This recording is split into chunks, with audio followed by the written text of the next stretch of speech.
Hi farms, you're welcome to another video on the channel. In this video, I'm going to show you how you can use the clear formatting feature on your WPS document editor, as well as how to use the find and replace function to fix multiple spaces on your document.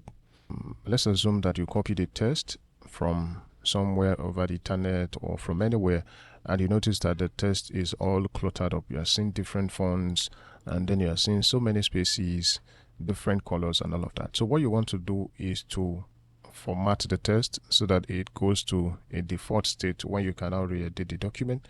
And to do that, you can come to settings on the top right side of the screen here, click on that, and then click on style and format, and then you want to select all using Ctrl A, or you just select all of the text, and then you clear format.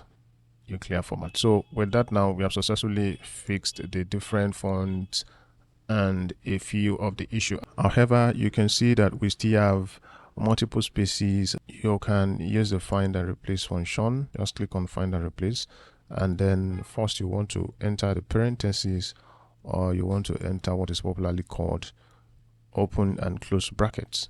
And once you have done that, just next after that, you enter the braces, open the braces, impute 2, add a comma, and then close the braces. So next you want to impute the backlash and then add 1, and here on the more section you want to use wildcards.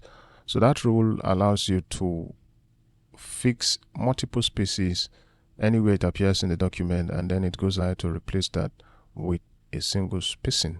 So once you have done that, once you have imputed this correctly, the next thing is to click on replace all.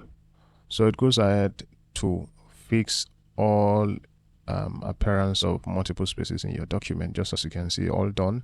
The WPS writer made 31 replacements. So that's how to use the find and replace function as well as the formatting function on your WPS writer. So guys, there you have it. Thank you for watching. Kindly like and share the video, and also subscribe to my YouTube channel.